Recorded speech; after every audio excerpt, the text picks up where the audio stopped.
All right, welcome to the Wired to Hunt podcast, brought to you by First Light and their Camo for Conservation initiative. If you're not familiar, it's pretty darn cool. A portion of every sale of First Light's Spectre Whitetail Camo is given to the National Deer Association to help with their mission to do good things for deer and deer hunting, which I'm awfully thankful for. So, all that said, today's episode is all about the late season, and it can be a great season if you have the right plan in place and if you're willing to do the work, push through the cold temps, the long, well, not so long days, but a long season getting you up to that point. And my guest today is a good friend, a great hunter, and a wealth of information, Jeff Sturgis. He is the founder of Whitetail Habitat Solutions. He's written multiple books. He has a tremendous YouTube channel. He just pumps out the videos there like I can't believe. And he brings an interesting perspective because I think a lot of people think of Jeff as a private land kind of habitat manager expert. And that is probably it definitely is the thing he does the very most. But he also spends a lot of time hunting on public land too. He has experience hunting different places that I think can be relatable to any kind of deer hunter out there. So what we're going to talk about today is how to have success in the late season.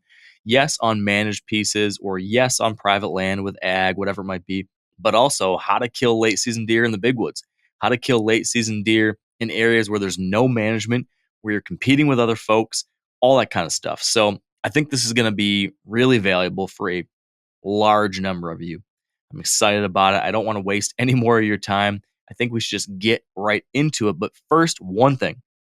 I just want to take a second here to thank so many of you for reaching out, sending me messages and comments and emails and so many different notes of support and congratulations after getting my shot at the Wide 9 last week.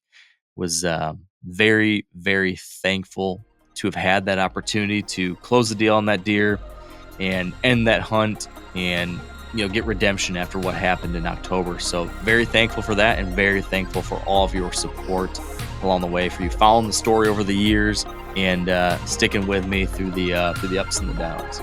So all that said, let's kick off this month of December in style with a great conversation here with Mr. Jeff Sturgis. We are here now with one of my most frequent return guests on the podcast and one of my favorite guests on the show, and a good friend, Mr. Jeff Sturgis. Welcome back, Jeff. Yeah, it's great to be here. Say frequent, it's been over a long period of time.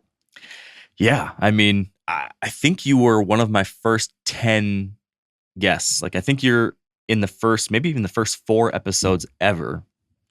So that's going back 10 years at least. And I think we were, working on some articles together and talking for a number of years before that too. So it's crazy how fast it all goes. Doesn't feel like it was that long ago, but it was. Oh, it was back in the writing days. We were writing a whole bunch. Yeah. I'd written up to 170, 80 articles in a year. And then when I'd watch those Google Analytics, I'd see a notice come through from Wired to Hunt that something.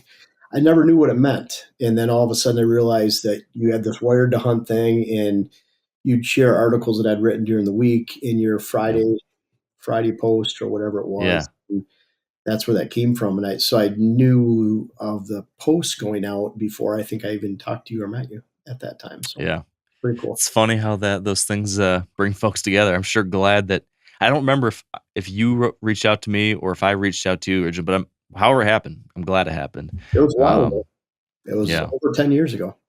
Yeah. So yeah, all that said, thank you for making the time. I know you're coming off of a trip and busy with hunts and all that. So that's all right.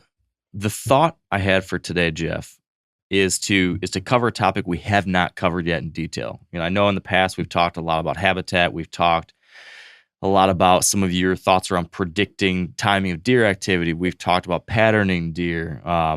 We've covered a lot of ground, but we've never done a full episode like this talking specifically about the late season. Sure. And coming into December here, I thought this would be a perfect time to do that. So my first question for you, Jeff, is about how you feel at this time of year. So bear with me on this when I explain what I'm thinking here. Sometimes, some years, when I get to December, I start to get like antsy and nervous. If I've got a bunch of tags still in my pocket, I'll wake up in the morning just sweating. Like it'll just be like a little bit uneasy. How do you feel if you get to this time of year and you've got unfilled tags? Are you starting to get worried that we're nearing the end, or do you still have a lot of confidence? I'm sure that uneasiness for you has gone away over the last couple days. Yes, things are feeling better now. And I think that depends. And I've had a few 2010, 2020 were both bad years for different reasons. And misses, wounded an animal. Just it was a grind. And it really gets to this time of year. Most of the time, it's enjoyable. It's relaxing. I love going out. Jen's going out tonight. She's going to watch a food source, and I went out last night. And it's more, we're not getting up at 4 and driving 50 minutes to Wisconsin to go sit in a rut stand after walking 40 minutes up a hill to get into a blind and stand. Yeah. It's and sitting in a tree stand and having it be 18 degrees. So there is such a contrast.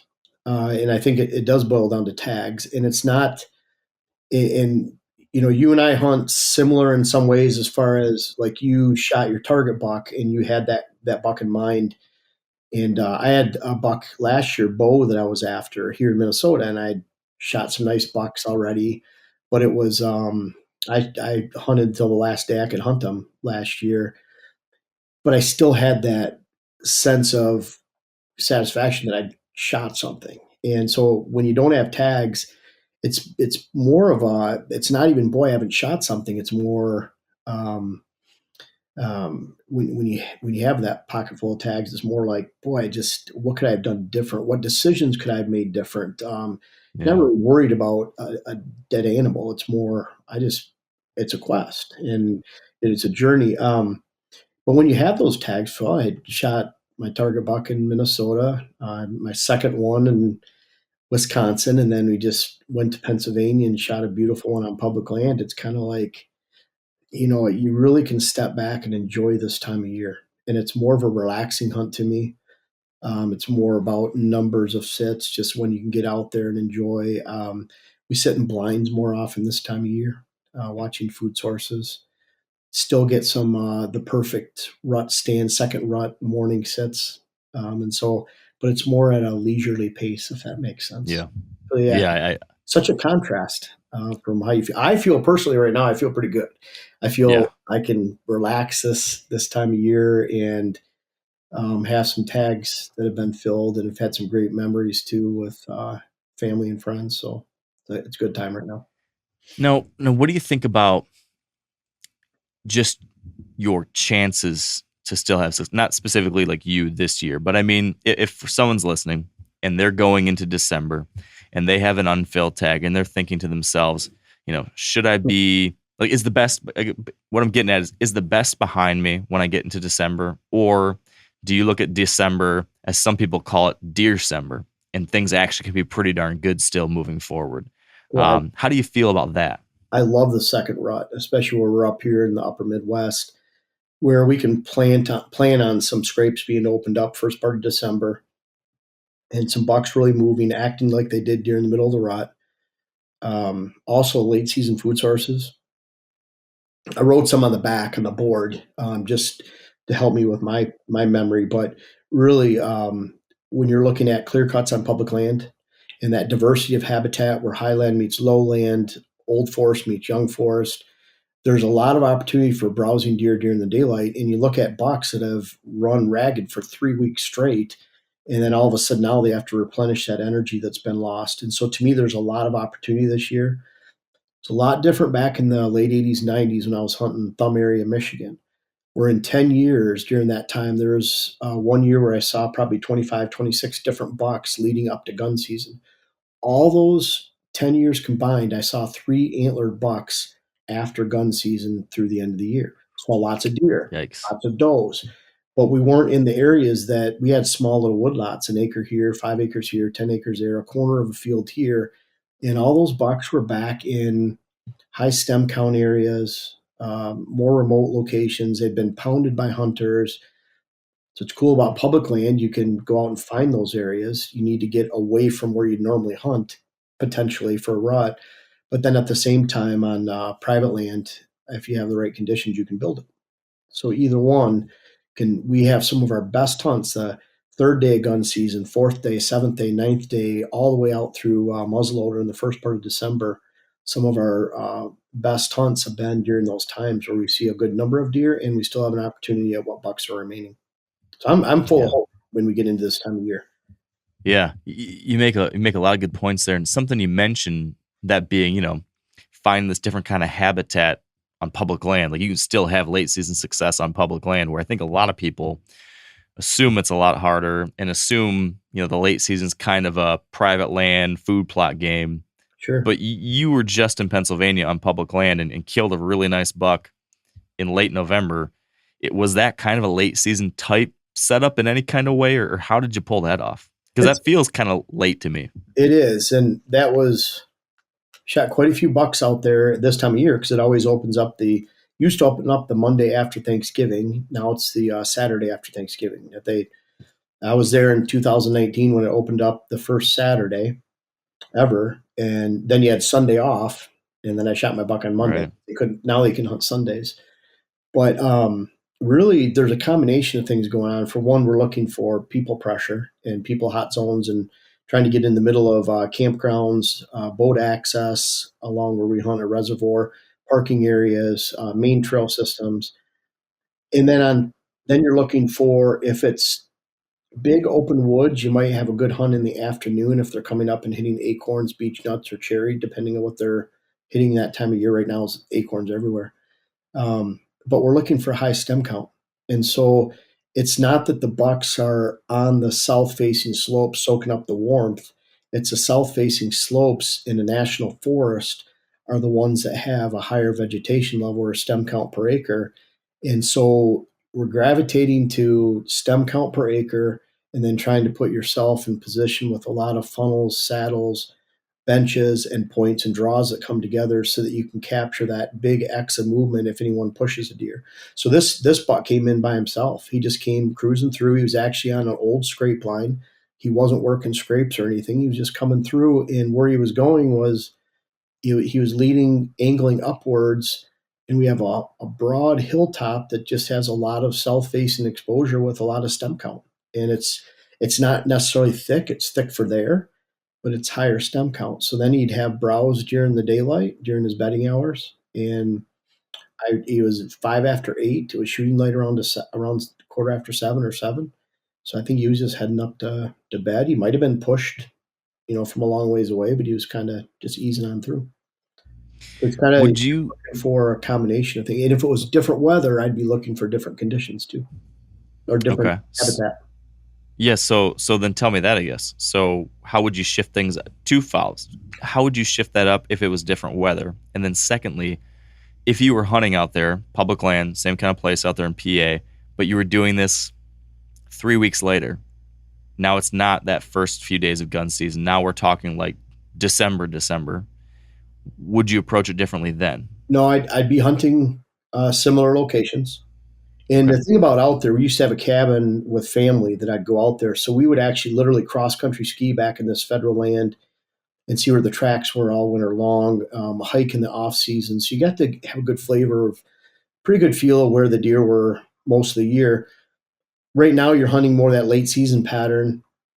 The difference is if it's really snowy, I would be down towards the bottoms where the hemlocks are. So the hemlock line meets the hardwood line. So if it was snowing this trip, we would have been down towards the bottoms. It was crunchy, cold, and dry. So we were hunting more of the top where there's more food sources. So a lot of times they'll be down the bottoms, more thermal protection, and then they'll go up to the tops to feed just in the afternoon. And so even going out this season, I mean, right now, if it would have been snowy, we would have been, depending on how much snow, we would have been either in transition areas or more towards the bottom to get closer to that hemlock line. Okay. What about mornings for that kind of setup? I know there's a lot of talk about, when you're hunting food sources in the late season, a lot of folks avoid the mornings. It's hard to get in or out. But when you're hunting big woods like that, are you hunting mornings still just the same, or what does that look like in a late season public land, no ag kind of situation? The morning or daybreak, outside of opening day of gun season, we were there for the first 2 days, so we're going to be out there in the morning. But outside of that, if I was just going out to hunt a random December 6th, if you can get into areas and it's pretty cool out in public land, it's so different on private because everything's concentrated. You're looking at food sources, bedding areas, transition areas for all their daylight movement in a 100-acre box or less, or 200 acres or 40, whatever you have to work with. We're here, it's thousands of acres. And so it's thousands of acres of open timber, so that the bedding areas, the food sources are very scattered and the movements in between. What that means is if I want to go out, I wouldn't necessarily want to be in there right in a food source right at daybreak or around there, because I look at it like deer might be bedded nearby. You might spook them going in. The cold part of the day is in the morning. Are they feeding, or are they in their beds to conserve energy? But boy, when it gets to 9 o'clock, 10 o'clock, and you're on an oak flat where you've seen some indication of feeding. We even had bears feeding out there. We went through bear sign on the way in on opening day. So the bears are feeding up on top. That would be an area that you could sneak in like 8, 9 o'clock and then sit for the rest of the day, with the thought that you're coming in on a flat point. You're not expressing yourself over the sides and spooking deer that might be down in the hollow.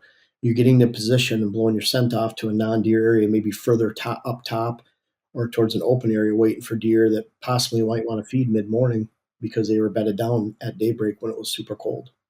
So I like that approach. Okay. Mid-morning. And that might be the place you feed all day. You sit all day. Yeah. Yep. That makes sense. You brought up the second rut a couple times. I've got a couple questions related to that, but one thing that I've heard is that you will be more likely to see a second rut in places where there's a very healthy deer population and healthy doe fawns that will come into. Maybe I'm getting this backwards. I guess answer me this before I go running my mouth. Do you see a second rut more often on your highly managed private lands or on public lands, or is it about the same either way? Like, is that just as likely to happen on that public land PA hunt for you, or is it probably not? We don't, because we're only hunting. So in the 21 seasons I've hunted out there, I've averaged about 2 days of hunting. So I don't go back. I'm hunting for opening day, the second day. True. I think on 80% of those, let's say 65 to 70% of those days, I shot my buck on opening day. So I'm not really hunting much past that. But it's I know there's a second rut in those big public land areas. And I think sometimes you look at it like maybe there's better sex ratios, but the bucks have to travel a lot further between doe family groups. So to me, if there's not a lot of deer, you could almost say that little doe groups could be missed for that first rut. No different than if you have an unmanaged herd that's really out of balance, then you have some leftover does and fawns that bucks just couldn't take care of because they didn't have time. They came out of estrus and they're coming back in a month later. So I don't know. I know like Azoga up in the UP in Michigan, he had told me, I think it was around 80% of the does are bred in that first primary rut, but then there's about 15% that are bred in that second rut. And that was kind of UP wide where they did their studies based on fetuses in ultrasounds for does that I think it was over 2,000 does they ultrasounded along the side of the road over a 25-year period, whatever it was. It was pretty good amount of data. So, and we see it even where we have good sexual ratios around here for whatever reason, versus Wisconsin where we have a little bit higher doe count there because of some neighborly things going on. Then we see second rut in both those places too. So I'm just trying to think of different areas where I've hunted. We still see that second rut pretty prevalent. What's the window when you see that most often? Like if you had to put a date window on it in your area, what would the date window be? And how long do you usually see that as something like you're going to go into hunt planning to key in on? Like, is this like a few day window? Is this a week? Is this 2 weeks?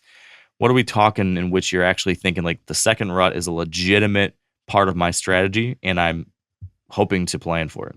It'd be about a week to 10 days. And that'd be Okay. for us right around right now, where it's end of November, early December. And we're not seeing any. We have what's kind of nice in Wisconsin and Minnesota, and I know this is a luxury. I know this number might be off-putting to some people, but we have good partnerships with people in the industry, and we have right now close to 60 cell cameras in Minnesota and Wisconsin on our properties. And if you looked at those, they're spread out over less than 300 acres. So we have a lot of cell cameras out now, and the majority of those are probably at 80% are on mock scrapes. And so we get a really good view of what's going on with rutting activity, and I can say it's almost non-existent right now. But I would guess, is it the 29th today, or is it the 30th? Yeah, today's the 29th. Yep. And So then, yeah. I would say it's Wednesday. By this weekend, we'll start seeing some activities picking up. It'll probably peak 7th or 10th of December, and then it'll go back downhill pretty quick. But I was hunting bow season in Wisconsin maybe 4 years ago. Had one of my target bucks come through in early January, just breaking brush, making scrapes, throwing snow all over the place, dirt on top of the snow. And he was following a doe, a small, probably fawn doe, and she curved in Wow. front of me.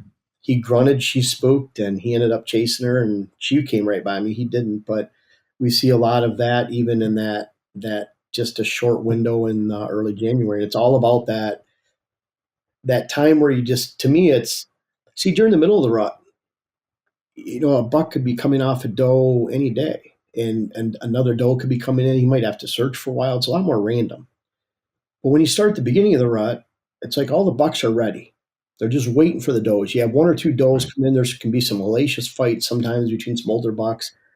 Then all of a sudden, a high percentage of does start coming in, and all these bucks are waiting. And to me, that's the time when they're all on does pretty quick. That's the way I view it, anyways. And that, to me, if they're all on does pretty quick and you have a large percentage coming in, then they miss some. And then you just fast forward 30 days and 28 days, whatever it is, and it's about that same time every year in December, and then you could do the same into January. So when you get to that time period, first week or 10 days of December, are you hunting, like, if you're going into a hunt, is it always with the mindset like, hey, this is a second rut type hunt and I'm going to hunt a location to take advantage of that? Or do you look at your data from cameras to tell you whether or not there is rutting activity? And if there's not rutting activity, you hunt standard late season bed to food type pattern? So if I was planning on hunting, let's just throw like next Tuesday morning, because it's second rut, then I'm going to go in to some of my favorite morning rut funnel stands and go take a seat. And Okay. yeah, if I have cell cam data to back it up, or I have open scrapes where I've walked in to another stand and seen there's open scrapes, then that might determine an area of the property I go to. But just taking a total guess, I'd go in and hit my favorite rut stands in the morning and see what happens. And then it's different now because we have muzzleloader season. I like shooting deer with a bow. I hunt with my bow during gun season at times, but I also enjoy sitting over a food source with a muzzleloader looking for a bunch of does. And so this time of year, if I think it's second rut, I don't want to hunt some out of the way spot where I think a buck might be feeding because it's near his bedding area. I want to go to the source of the bottom of the funnel where a lot of does are coming in to a food source. And it seems like when we start seeing that doe herd, meaning 7, 8, 10 does that are out an hour before dark, then good things happen. There's probably a buck hanging around somewhere. Mm-hmm. Which is a little different than we'd hunt with a bow during the rut, because we're not hunting those big open food sources with. We have food sources we can't hunt with a bow because if we go in and hunt them, we're going to spook the deer. So you kind of ruin the bedding areas that go along with them, the property too. So food, that seems so much of what we do in the late season revolves around food. Right. Can you tell me a little bit about the types of food sources that you like to key in on at this time of year? Whether that be, how you plan, like create food sources with that in mind, or just if you're hunting land that you don't necessarily have control over, how you might approach that. So like, even going back to Pennsylvania and that public land, I don't want to be out in the big open hardwoods unless I have some indication that there's still acorns and that's where they're feeding, tore up ground, snow. I really want to be in the high stem count areas where you have lots of regeneration, lots of habitat coming in. Think upland cover if you can find it on public land. It's hard, but where you have shrubs, bushes, briars, hardwood regen, maybe on the edge of a swamp. It's all coming together where there's a lot of different habitat groups coming in together. That means there's a lot of browse.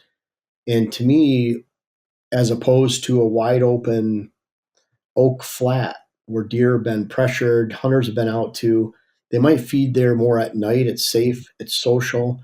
They can see predators for a long distance. I'd rather be tucked up against that high stem count diversity and browse on public land. And then when you go on to private, if you're managing your own property, you want to definitely have a lot of younger timber coming in and diversity of habitat.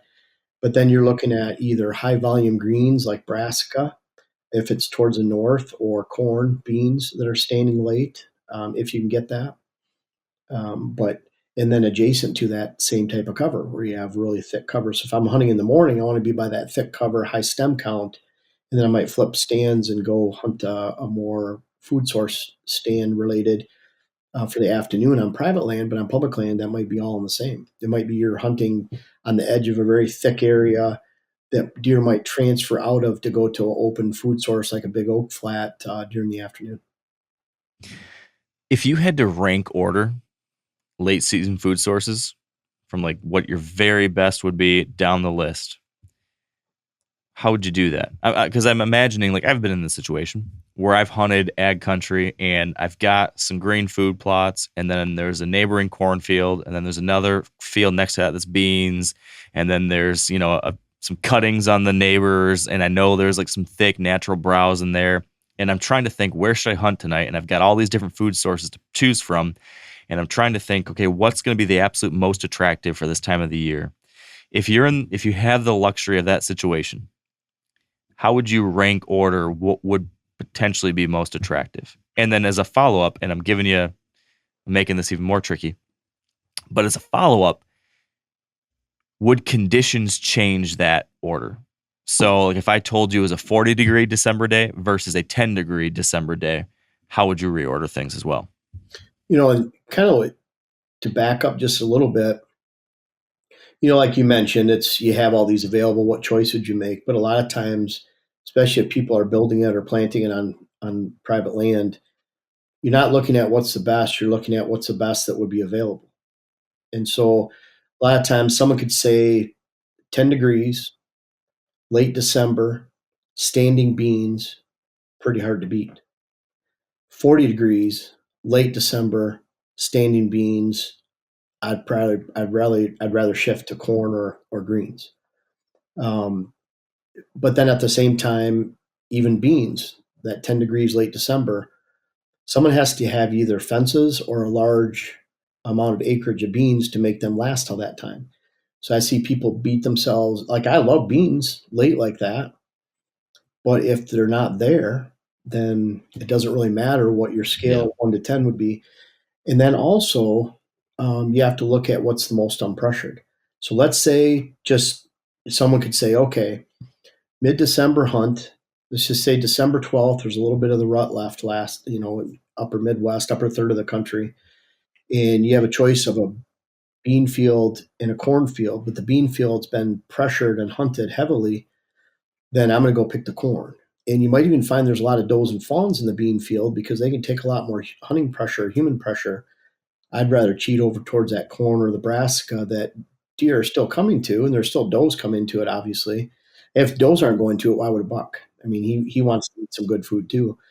But unpressured should be the first the first requirement of a late season food source, and then you start looking at what's best. And if it's 40 degrees, it seems like they really like greens. If it's warmer, if they have high volume greens, even if they have standing wheat or rye mixed with various greens, clover down in Kentucky, West Virginia, Southern Illinois, Southern Indiana, where you might even get a little growth of clover in November because it hit 67 degrees a few days. And So that's a little bit different too versus something you might want to do in central Michigan or focus on. So heavy greens of some kind when it's a little warmer later, and then certainly those grains. But again, it has to be unpressured. Yeah. Yeah, that's a great point. And your point about it all being relative to what's, you know, the best available at that time, really important to remember. If one thing real quick, Mark, consider that a mature buck, the home range of a mature buck probably has probably 5 times more than a doe family group. So always remember that mature buck, he's willing to travel a long ways to go find that unpressured food source. And so it can be very deceiving when you have a pile of does and fawns and young bucks and you're thinking, you know, everything's doing really well. But if you've overpressured your land, those are the deer that can take that pressure. That mature buck might be 1.5 miles, 2 miles away. So on that point, it seems like there's a transition in where deer spend time to find that best available late season food. But how does bedding change as we get into the late season in your view? How have you seen, and maybe buck bedding in particular, have you found that they start bedding closer to the food themselves, or are they pushing farther back because now there's less cover and there's been more pressure and it's harder for them to feel safe? I think it depends on the food source and how much pressure's been there. You know, eventually, if they get pushed too far away, do they even relate to that food source on a daily basis? So I think they still want to keep that window that's comfortable and they want to conserve energy getting to it. It's not like they're bedding 10 yards away from the food source. And then that depends on if it's big open hardwoods next to the food source, they might be 400 yards away just because that's how far they have to go back to where they feel comfortable because it's so open. Or if it's super thick and that upland cover, some conifer mixed in, some high stem count briars, they might be 150 yards back. And so it really depends on habitat right there. And what I see, something that's a lot different out here is where we have hills, and you can say that, you know, half of all whitetail areas have some type of elevation change. But you really notice those deer starting to not bed up on the tops and be exposed to the winds. And they'll bed on a north facing slope if the high wind is coming from the south and it's 12 degrees. They have to get out of the wind. And so they can't be on the windswept tops. We have a point, I'm thinking, in Wisconsin where we hunt. It's just beautiful. It's rimmed with some red cedar. And on that point, there's rubs all the time. You know, just a monster's up there in October, but he's not there in December. He's just totally exposed. If you were, and I don't know, maybe you've had people like this, but if you're someone who wants to set up a property or part of their property specifically for late season, like, I don't know, maybe you own land in Iowa and you want to go there for their gun season or something, or their muzzleloader season, or whatever it might be. There's certain states like that. If you were going to set up a place, you know, particularly or specifically for a December hunt, how would you do that? Like, what would be your ideal design or way you would set up a food source with bedding to make it like extra special for a December late season hunt? You still want to have the same bedding cover. You still want high stem count cover. When deer are in their beds, you know, they're feeding 5 times in 24-hour periods. So during their bedding hours, that means twice, every 4 or 5 hours, sometime in the morning, sometime in the early afternoon. So they have to have that stem count. They have to have food to eat and that browse. And so that browse they enjoy in February is the same browse that they would enjoy in October. So that aside, you still want food. So if it's private land, you want food that's available when deer start to look to their fall ranges. We talk about that fall shift sometime late September to late October. Well, you want to have that food that captures them at that time. So at that time, I like greens, clover, rye, peas, brassicas, those combinations, depending on what works best in your area. And then if you can have the space for the grains, especially corn and then beans, then you'd want that for late season. The key is, though, I've heard people say, well, I just plant beans because I'm just looking at December. Well, then you didn't attract deer in September, October, November as much.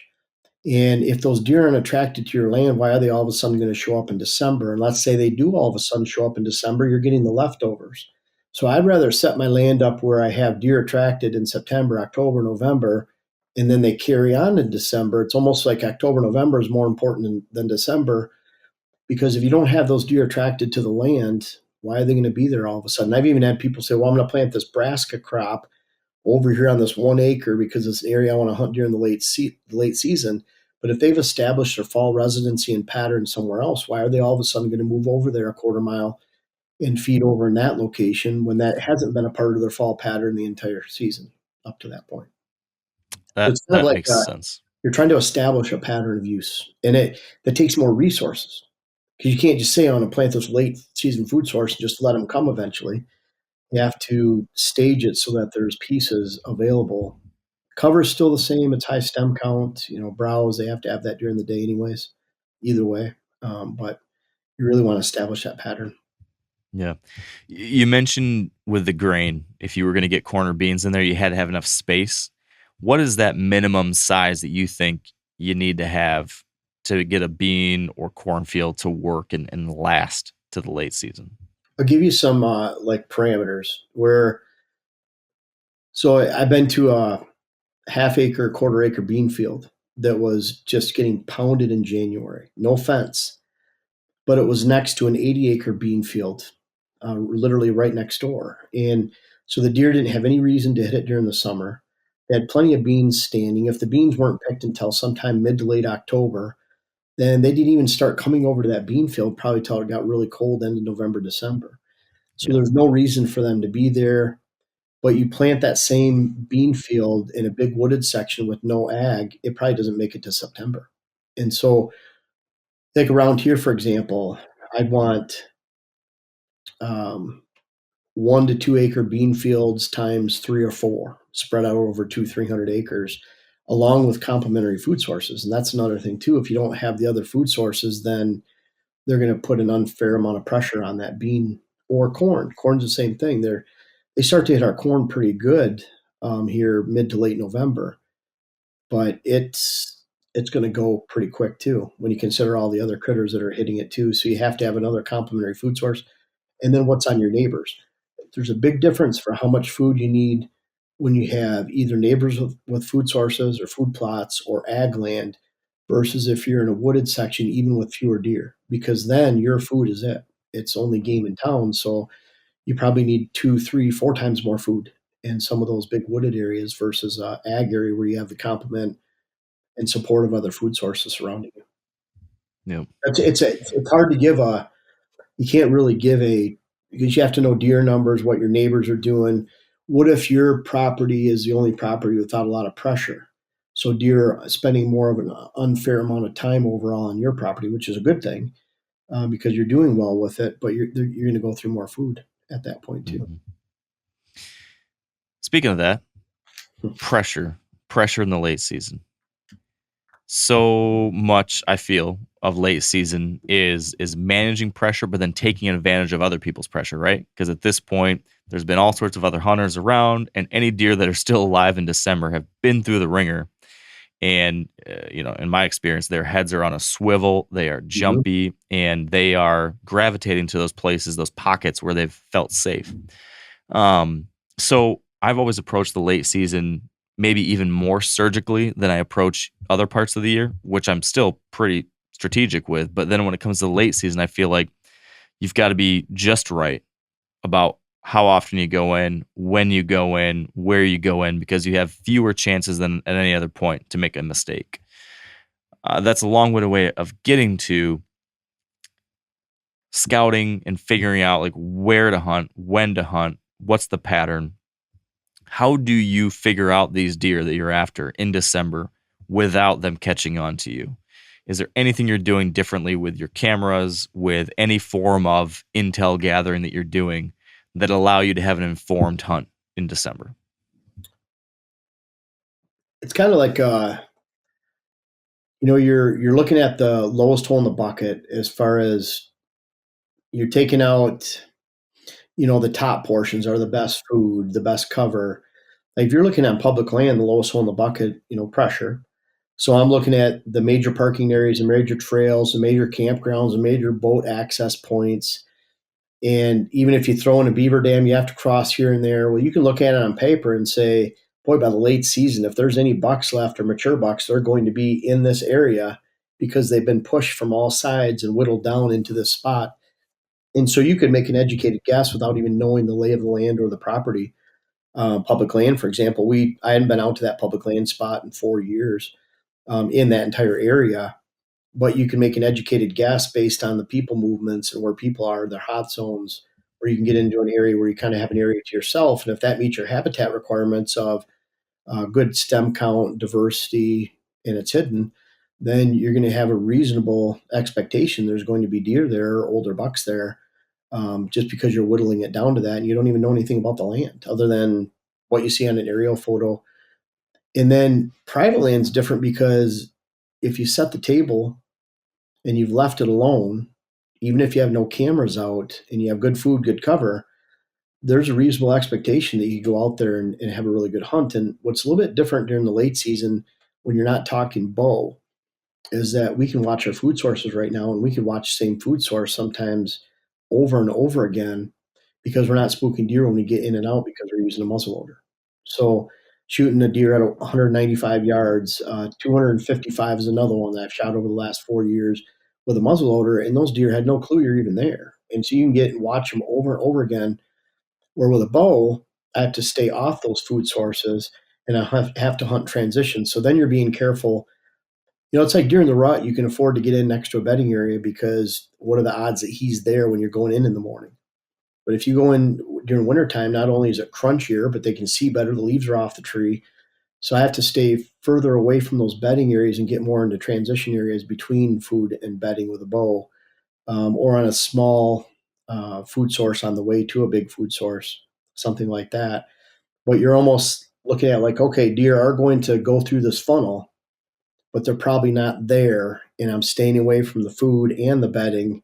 I'm getting in between that barbell of movement so that I'm not spooking out either. Because like you said, once you spook them out late season, they're just going somewhere else. Yeah. Even if it's just that older buck you're after, he's going somewhere else. So when you're hunting late season on your land, are you not chasing a pattern, not trying to really dial in a specific spot, but you're more so like, hey, I'm going to volume hunt a food source that I know checks off the boxes he needs, and I'm going to do it enough times because I can do it from afar and he won't know? I'm looking at more, it's different on private land because we get to know what bucks are in which area. And so if I go out to our 77 acre parcel, it's all connected, but the 77 acres, then I'm expecting to see Isaac, Barry. Isaac and Barry would be two. I'm expecting to see Junior, but he's not one we're after this year.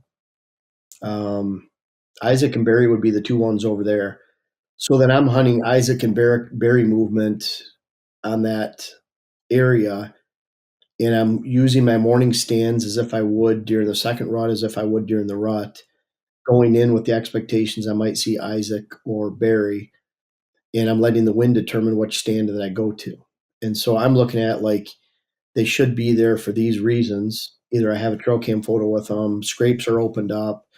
Even without trail cameras, you know that there's big track scrapes. There's no new rub. There's some shavings on top of the snow, and then you're going in there thinking I'm hunting this buck, but I'm hunting. I'm still chipping around. I'm not spooking out the food sources. I'm hunting this bedding area in the morning, this bedding area, or this movement based on the wind and my access.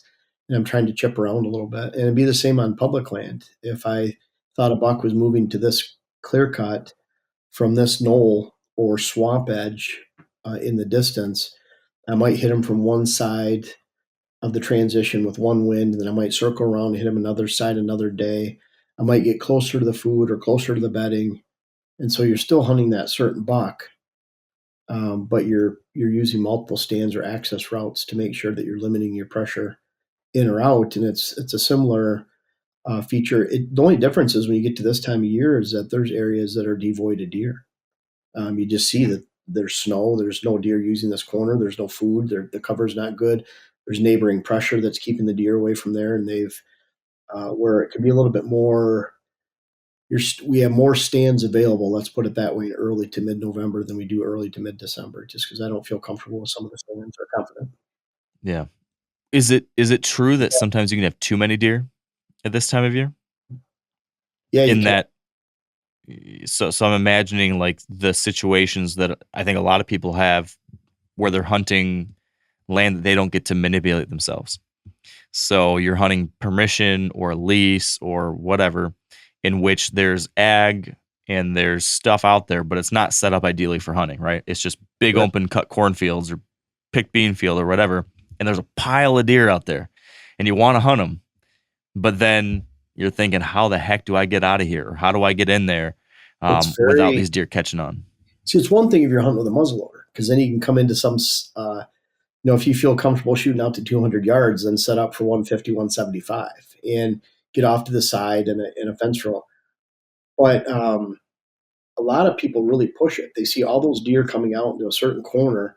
They feel they have to get in there with a bow and try it, where I'd rather go sit all day and sit on the backside of that bedding area or in the bedding area with my wind blowing to a safe area, get in there very early in the morning and then just wait to see what happens. If I can get out at 11 or 12 because I don't see any deer and I have safe passage just to get back the way I came and get out of there, that's fine. But I'd rather take my chances back in that thick area on an all day hunt, or um, at least sitting until late morning when I feel I can get out, than going and playing around with all those does and young bucks and all those eyes. I'd rather get back in that buck's bedroom. And you're playing that game where it's a game of balance, where you look at it like, um, I want to get in that movement, but I don't want to be so far in that I'm spooking the movement. And Yeah. then the other thought is too, it was a buck that I used to watch a lot of hunting videos. And I want to say it was a Kiski Outdoors one back in the day. And there's this buck that they had 5 or 6 years of sheds. And so this buck was 8 years old. And all these deer were coming in. They had a muzzleloader into this big food source. And he just wasn't coming till an hour or two after dark. Well, they ended up shooting him like 700, 800 yards away out of this little corner of the habitat where they thought he was bedding. They shot him right at dark as he was slipping through, not going to get to the food source for another hour or two. And Wow. they went back into that buck area where it was well behind all the does and young bucks and commotion, where he had lived and felt safe. And I still look at like they're like a grumpy old man. They just like getting away from everything else. So if you think about that, either going in the morning or where you would potentially slip in the afternoon, you're not hunting the huge numbers of deer. You're hunting that buck that complements that movement of huge numbers of deer. It just seems so incredibly risky to try to do that in the late season when there's so little cover on the trees now. The deer are so on pins and needles. It just seems like everything's loud in the woods in December. Sound carries forever. I'd be so worried to try to slip deep into the cover. How do you deal with that? How do you account for that? Like, what needs to be done to make sure that those things I'm worried about don't ruin the hunt? And that really depends on your terrain. Like around here, we're sneaking up on the backside of ridges a lot. So we're not cresting over a ridge and pronouncing ourselves all the way. Even where we went in for Pennsylvania, we were very careful. There's a point I like going up, and we go up the point on the backside from where you expect to see deer on the other side of the point or in the draw. And then when we walk across the top, we're being very careful to walk right in the middle of the top so that we're not projecting our sound and presence over the sides as far as possible. So we're staying on that flat, and then we're going in slow. We're avoiding breaking sticks. I like walking like when we're out in there, when you're starting to, the closer you get to your blind, or we were just sitting in chairs in the forest against a tree, but the closer you get to that point, you're almost stalking your spot. And I like walking heel to toe to where you're setting your foot down in front before your back foot's even off the ground. So it's almost like a continuous just movement. But we're Yeah. being very careful in those cases where, and then in some cases, it's kind of like if it's so loud that you can't get into a stand without spooking out a bedding area. It's just that balance of knowing or not. If it's risky, I don't do it. And so then I'm looking at like if I think I can get into 100 yards away from where he's bedding because of the lay of the land, because there's soft snow out, because it's damp and the leaves are damp, they're not crunchy, then I'll do that. But if I think I need to be 200 yards away from that spot, then I'll find that where I think I'm pretty sure if I go in, I'm not spooking him out of there. And that's really the question you have to ask yourself is, you're backing up to the point where you think you might not have a chance at them, but you know it's safe to go in. I'd rather do that, hunt them, get 5 or 6 sits out of that, and hunt with the wind in the right location, rather than going in one time and spooking it before your hunt even begins. So Yeah. I was trying to assess How that balance. Yeah. How late into the year would you do that morning sit like you described, pushing in there like that? Is that just during the second rut time period, or would you keep trying that even like when we're beyond, or any real chance of second rut? Like, would you do that in January? I know you mentioned that once you saw that, but No, we've seen that. I've seen that a lot, and I've seen it a in lot. early February on a client property. That was the latest I ever saw it, where literally there's fresh scrapes and peelings on top of the snow. That was in a very high doe density area, and Okay. so lots of deer. But I'm looking at when I think the scrapes are open. I'm using my rut tactics for going in.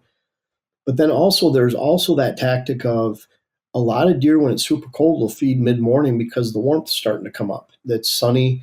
Whereas if they're moving, it might be, let's say it's 8 degrees at daybreak, but by 11 o'clock it's 21 and it's going to warm up to 32. Then they're going to move. To me, I find they move more mid morning, late morning in that condition where it's a little bit warmer. They can feed and conserve energy at the same time, and that can be ideal for going in even after daybreak, where you're letting the deer settle down. You're going in because you know they're not bedded in this open woods. You know you can walk to this line of swamp where there's a lot of conifer, and you can get on the edge of that, or just poke in a little bit to a movement, or you're walking in on the backside of a ridge. You're walking across an open field where they're not at daybreak, and you're getting into a funnel between woodlots, but you're utilizing that access, and then you're going down sitting mid morning and seeing what happens till early afternoon. And it might be a spot because of where they're moving in the evening that you're actually sitting there until dark and you're going in at 9.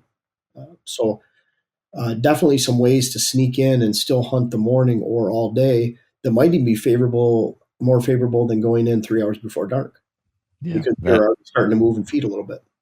Yeah, that's a really good point. So what about this scenario? Imagine you have got permission on a mixed timber and ag property. Let's call it 100 acres to make it simple. And we'll say 50 of it is a harvested cornfield, 50 of it is mixed mature timber and swampy, brushy stuff. So there's some bedding in there, and then there's a big open food source. And there's a bunch of deer that are coming in and feeding in that cornfield every night. You're bow hunting mid-December, and your only available access is through the field. So the only road access is from the field side. So all the cover is in the interior of the property. You can't get to that without crossing that field. How would you do what you just described and hunt mornings, but go in after daylight when the field is cleared and just poke into the cover then, and then, bail for the evening because you can't get out of it without spooking deer?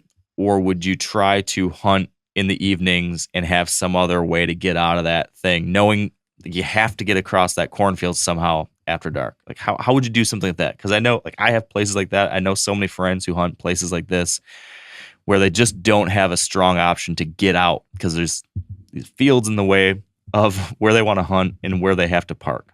What do you do? I definitely would wait till after daybreak to go Mm-hmm. in, make sure the field is cleared so I can at least get to the woods. Hopefully, there's a thick area of the woods or some conifer, maybe a little bit of elevation change where I can get in and not spook the deer in the woods. And then I'm going to sit and blow my scent to one side of the field or the other where I think it's less likely the deer are going to be, and push that balance of how close can I get to their movement in the afternoon, evening, and then you at least get a fresh scent. And you just have to hunt that way. And it's one of those things where if you spook deer getting out, even if you're cheating to the side of the field that you see has fewer deer and you spook a bunch of deer, then it's the only way you can hunt. But I wouldn't ruin my hunt by walking in before daybreak just for the thought that, well, I have to get in there an hour before daylight, and then be there when it wakes up. I'd rather at least get to my stand and have a reasonable chance that I haven't spooked deer for an afternoon hunt than ruin it before it even gets daylight.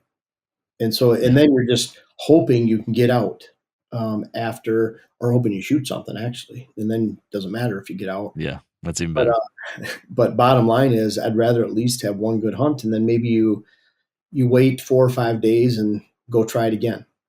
Because if you keep hitting it and spooking deer after dark, even if you have to get out, it's going to turn into a dud property pretty quick. Yeah. What's your take on wheeled access? So using a e-bike or a golf cart or something like that to clear the field on your way out, knowing that, like, hey, I'm gonna bust a bunch of deer when I come out of here, but at least I'm doing it on a vehicle of some kind versus walking out on 2 feet. Well, if I didn't have a choice, I'd rather take an electric vehicle out to spook deer, if that was my only option. Obviously, I'm not going there with the ATV in that condition because it's probably spooking out the woods before I even get off the ATV. But at least something electric would be. And to be honest, we've done that out here a couple times, but it does affect the hunt. I even had I have a neighbor out here that has one of the new Polaris EVs, and I didn't know he had one. And so when I was sitting nearby, I heard him go by at dark. I sit till it's shooting light, till end of shooting light, where he got out a little bit early. But I heard him go by, and I told Jen it sounded to me like a golf cart with loose golf clubs driving by. I don't know what they had in it, but you could hear it was like a rattle and a whir, if that makes sense. And he went by probably 250 yards away across the open field. I didn't see him, but it was fairly dark, and I'm not sure that would have been. You look at it like if he was walking, he would have been dead quiet, and if something was something would have been close to spook it. But when he went by with that machine and that clicking and clanging, even though it was in the little whir, in that case, his machine, and I found out later it was the new Polaris EV, but it would have spooked deer 300 yards away. So I guess it depends on the machine. A lot of those electric golf carts are just a hunterized golf cart with locking rear differential, knobby tires. They can be pretty quiet. Yeah. Unless you have a bunch of loose golf clubs. Yeah. Make sure to put those in the garage before you take off for the hunt. We do that a lot. We use our bikes around here because we have top level access in Minnesota. And we have areas where it's an 8-minute bike ride, full wide open to get to a spot where we're even going to stage and put the bike before we walk in a couple hundred yards to get to a spot. Yep. And they're definitely more forgiving of that, right? I would say they're more forgiving unless your sound from the machine is pushing across 200 or 300 yards. So it's kind of like if it's a noisy, so you have to be really careful. We even have like our quiet cats, we have fenders on them. And if you don't use the fender nut with rubber washer, they'll bounce up and down and vibrate. And I just can't stand it. I was halfway across the field. We had fenders on. I almost stopped to cut the fender off because I didn't like that chatter going across. And what we did is we just zip tied them and just made it so but you really just have to be careful with that because some little noise, it's almost like have a friend stand 100 yards away, 150, and just see if, with their back to you and see if they can hear you go by. And if they can, you're probably better off walking. Yeah, it's such a interesting balancing act. Well, in anything you do, you're trying not to spook the deer. So it's like every decision you make, and it is. It's kind of like we were looking over some of the ridges in Pennsylvania, and it's just so. I say it all the time. It sounds kind of goofy, but would you look over that ridge down onto a bench that's 100 yards away if a deer had a gun? And if you walked loudly across the top and you didn't care if you walked to a big tree and you just silhouetted yourself and looked down, you'd be dead. So think about walking across that top and looking over or getting to a stand where you're accessing through a field. Can you access through there without a deer knowing you're going by and shooting back if they had guns? Obviously, I probably wouldn't hunt if they had guns, but take the fun. Be a whole new ball of wax, that's for sure. But anyways, yeah, it's always that balancing act of yeah. Speaking of the balancing act, then another one of the things, and we kind of danced around this a little bit, but it seems like in the late season there's a lot of talk and a lot of thought around when to hunt. Like, what are the right days to hunt? And I know you're really big on picking these high high odds days. You have, contributed your thoughts to the algorithm for the hunt. Oh gosh, I'm having a brain fart, Jeff. What's the app? Huntcast? Yeah, Huntcast and Huntwise. Huntcast. Yep. Okay, yeah. So you've got that predictive algorithm you helped develop to pick the right days to hunt. When it comes to the late season, are there any particular conditions, any particular variables that are more important at this time of year than any other? Like, what are the things you're really, really keying in on for a December or January hunt?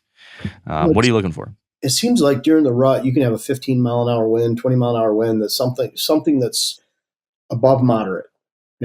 Not extreme like 35-mile-an-hour winds or 30, but you can have something that's moderate during the rut that doesn't have as much effect as when it's 15 degrees in December and you have that same wind. It seemed wind because there's no rutting activity or very little, unless it's a second rut.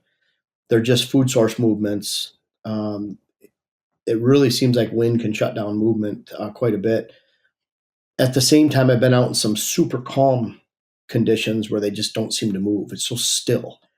And it doesn't seem like much is moving. So, a little bit of wind seems like it's always good, but not a lot of wind. I really like when there's I can think of some really good wet snow times where we have wet snow coming down to the point where there's an inch or two of fluff on your body after an hour and a half of sitting in a stand. Boy, I've had some really good movement times during snow, and I think deer are sometimes moving. It's like if it's snow and it's cold, they're moving to get out of the wind. They're moving on the lee side of the ridges. They're moving to more stands of conifer. And so I think sometimes when it's snowing, and obviously that's usually not happening in September and October for the most part, that really, I love hunting those snow conditions. And then I'm always being mindful too that if it's super cold out, like we had 8 degrees this morning, 10 degrees, something like that. And we hardly had any movement on our cameras at daybreak. And then all of a sudden you see a little bit of movement mid morning. And then we'll see a lot if the conditions are decent, not too windy this afternoon, we'll see a lot more. Where at daybreak, you can count on if it's extreme cold, which might be 18 degrees in, northern Kentucky, might be 8 degrees here, whatever. But they're really not moving to conserve energy. So, Speaking of that, I've heard some people say that they see a bump in activity on warm trends. Like a lot of us want to see the big cold front in the late season, right? I'm looking for that 8 degrees and snow. But then I've heard other people mention like, hey, yeah, that's great. But then also when it bumps up to 45 after a bunch of that cold, or they all of a sudden feel more comfortable moving again. Have you seen anything like that? Is that something you subscribe to? Something I think I touched on this in my book, All Weather Whitetails, but it was when the snow is soft. And so those same conditions when it hasn't been snowing, obviously if it's just 40 all the time, 45 all the time, it's just kind of boring, warm this time of year. But if you just had snow and there's snow on the ground, obviously it got down to the 20s, low 30s at the warmest. So then all of a sudden when it's warm snow out and it's softer conditions, boy, it seems like I can remember a lot of really nice times either tracking deer that we'd shot in the snow or hunting in the soft snow, meaning it's getting packy. It's a really good condition too. So I think it's relative to what happened before those temperatures. Yep, that makes sense. Okay, so to put a bow on all this, what do you think is the biggest mistake folks make when it comes to late season? Like what are we getting wrong? What's the average hunter doing wrong at this time of the year? Because I think we've covered a lot of stuff that'll help you do it right. But what's that thing where you hear a lot of folks are missing? I think it's the same thing that we fail as hunters all the time is we just do the same thing. And so that spot where you saw that monster in the end of October, early November might be a quarter mile from where you should be hunting in the late season. And so late season deer herd up. There's not a lot of food sources. There's not a lot of safe food sources, and there's not a lot of good and safe bedding areas. And so they tend to congregate a lot more. And to me, a much smaller percentage of the habitat, whether it's on public or private land, actually hold and have the potential to hold decent bucks. So if you do what you did in October, November, meaning like I mentioned earlier, we have a much higher percentage of stands that are in play end of October, November than we do end of November and December, just because of dead areas in the habitat, windswept areas, food sources that are not available, food sources that have been pressured, neighboring bedding areas that have been pressured heavily during gun season. And so really need to make sure you follow the deer. And the cool thing about the late season is whether it's fresh rubs with a lot of shavings on top of leaves or snow, fresh scrapes that you can actually see. Those are pretty easy to see, let alone lots of fresh pellets and bedding activity. It stands out pretty good. And so I Yeah. can remember even the thumb area in the 90s where we would want to hunt a certain woodlot. We just had to do a half-mile loop around the woodlot, a lot of times on the road, just to even see if there's tracks going that way. If there weren't, we went to the woodlot where there are tracks going to, and it might be a Right. completely three-quarters of a mile difference from where we thought we'd be hunting in the afternoon. So I think, following the deer, being mindful that there's a much smaller percentage of the habitat that's actually going to hold deer. The deer are grouped up. And if you just do that, following the deer, and then being careful going in. A lot of people look at it like kind of like we were talking about in the beginning. We are anxious. We're stressed. We want to get it. We want to fill our Mm-hmm. tag. If we have a tag this time of year, and you Pressure's tend to on. make mistakes, and you tend to push things a little bit more. So if you can identify those deer hotspots this time of year that are always shrinking, and if you can be careful and measured how you go in and approach, to me that's where the hope and the potential comes for this time of year. It's really really high if you don't spook the deer and you don't get trapped into doing what you did in September, October, and maybe during the rut in November. Yeah. So I think some of the things you just mentioned will fall into this, but I want to have you reframe or prioritize a little bit. If you had to have a stone tablet in front of you and you were going to carve into it your 3 commandments for late season success, this is going to be Jeff Sturgis's late season success. It's going to be here for eternity. Everyone's going to see this when they wake up in the morning on December 27th and they're going to go out for the hunt. It's the first thing they see. What would be the 3 things you would carve on that stone tablet for late season success? Oh, that's tough. I know the first one would be find the deer, and that seems to be just overly obvious, but it's not, considering that only a small percentage of the habitat holds the majority of the deer. And so, again, not getting trapped into that, hunting the same places you always have. Be mindful of that deer are going to congregate. There's going to be a lot of sign where they're at, and really need to gravitate your hunting, even if that means quickly changing where your stand locations are, maybe even sitting in brand new stand locations. So that would be step one. And then doing everything you can to protect your hunt, meaning don't spook the deer. And again, that's an overly obvious one, but again, we rush things this time of year, and it's a lot easier, as we talked about, to spook deer this time of year. So if you can find the deer, preserve the movement, and then always be mindful that although the afternoon food source movement is king this time of year, bucks are replenishing themselves, does are congregated, they're hitting these major food sources. There should be lots of tracks, lots of sign. The second rut is real, and it opens up a whole new morning opportunity to hunt like you would during the rut, being mindful of where the deer are located this time of year. So you're really looking at the potential for morning stands and afternoon stands, hunting that food source movement, making sure you don't spook out the deer herds that you do find, and then always look for those deer and expect them to be in a lot smaller percentage of the habitat. And if you're finding those areas consistently, you're going to be on the mature bucks, because they'll move a long ways out of their way to find those conditions. Yeah. Okay, well, I do still have 1 Michigan tag left for the late season, so I'm going to see if I can get that transcribed and printed on a poster that I can put in my bedroom so that I remember those 3 commandments for the next 3-4 weeks of hunting here, because I think that's In some. general, but it's fun this time of year when you can locate those herds of deer, the bigger deer numbers, find all that sign. I used to remember going back to when I was a kid. It's a whole lot of fun. We have a lot of. I used to hunt till early January every single season in Michigan. I could only hunt the Yeah, weekends, and I hunted most of them. So a lot of yeah. fond memories this time of year. It's a great time. I really do. You mentioned it earlier, the fact that it's slightly more relaxed, actually. If you don't feel that pressure that you have to get another tag filled, if you can kind of go into this and enjoy it in a little bit different way, man, it's a lot of fun. So I think there's a lot we can learn from this one, Jeff. I appreciate you sharing all this and reigniting the fire for me to continue the rest of these final weeks in strong form. I'll tell you real quick on that more relaxed time. When it was the rut, I couldn't even consider bringing my 20-month-old Jackson out into the woods. It just didn't seem like a realistic opportunity. Yeah. We're here to go into a food source that's starting 75 yards away, keeping the window of the blind shut, bringing a bunch of snacks, throwing him on a big old camping chair with a blanket and a heater. It just, I mean, the reason I'm doing that is because it's relaxed, because you can. It's not. There is a potential of spooking something, but we're sitting more at long distance with the muzzle loaders, and so. But it doesn't mean I wouldn't go out in the woods if I didn't think there was opportunity. So it doesn't mean you don't have great opportunity at the same time.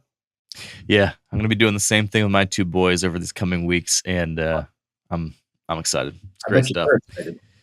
Yeah, they are. They're very excited. So, Jeff, real quick, where can folks find your latest content these days? Is there anything in particular you would say that they should check out in particular this time of year, or anything you want to highlight? No, I'm pretty methodical on both YouTube and Instagram under Whitetail Habitat Solutions. And the one thing different with YouTube is I think since early October, I've probably uploaded maybe 18 shorts. So I've been hitting the shorts more often. That shows actually we'll have a hunt coming out about my Pennsylvania hunt, but I put that out on Monday right away. It's just so easy to put a minute video out, kind of a recap. And then try to be pretty active on Instagram with the reels, and then also getting into the off season, whether it's building bedding areas or scouting. There's a lot of quick tips that I try to do and try to put out, whether it's the short videos or Instagram reels, put out those more often than pictures. And we're very, very strict on that. And we still haven't missed 4 videos per week pace of our longer videos since the summer of 2019. So we keep a really strict pace on that. And so we put out 280 a year on that. And we'll probably put out, right now, about that pace of about 100 YouTube shorts a year too, but we'll see how that goes. So between those, all of that, and I try to put out fresh content. In fact, if I create a video for YouTube, I don't put it down on Instagram and vice versa. It's try to get fresh stuff out and fresh ideas and kind of just follow what's going on in the whitetail strategy world 365. So between those two, our website, we have our seed company now. It's all on whitetailhabitatsolutions.com. We have a couple other products we might be launching this year. We're in the discussions of those, so we'll see in the future on that too. But we're just trying to meet the needs of our audience and what they're looking for. So, if you were going to recommend one of your blends from your food plot seed company for late season, what would be the thing you'd plant if you were looking for late season success? Oh boy. Well, our Brassica blend is built to be a balance of blends where it's not all hard bulbs like purple top turnip, green globe, and it's not all radish, which is more of an early blend, and it's not all leaf. So it's kind of a blend of in between. Some of the blends are more slanted towards the big bulbs, purple tops, green globe, that are usually more late season. So we want something that, again, is establishing that pattern of use early, like what the radish is. But then we have our fall power greens, which is more a workhorse. We top it with rye more a month later after planting. Both those we plant in early August, rye about a month later on the fall power greens. So that's more of a kind of a do-it-all, what someone would plant in the north. And then we actually have a northern Brassica blend we're coming out with, like a non-ag blend that we're coming out with going into this next season. So some of those green blends, a couple of different ones would be where I'd recommend the most. Great. Well, you are a busy man, Jeff. You are a content machine. So I watch from afar in amazement and admire your work because it's always good. It's always helpful. And your cadence is crazy. So good for you for pumping it out. I can't pump out as much stuff as you do. So thank you. It helps to have a good editor in Dylan. So I just talk and build them. He edits everything, puts it together. So it's Dylan's great. That's for sure. You work with Dylan too. So yeah. Awesome. Well, thank you for this, Jeff. I really enjoyed it as always, and I'm sure a lot of folks will too. Well, I appreciate it. Thank you. All right, thank you everyone for tuning in. Hopefully you enjoyed that as much as I did. Lots to learn from Jeff as always. So get out there, enjoy this late season, put some of his ideas into action, and I truly believe you can still fill some tags here in these final weeks of the season. So with that all said, thanks for being here. Have fun out there and stay wired to hunt.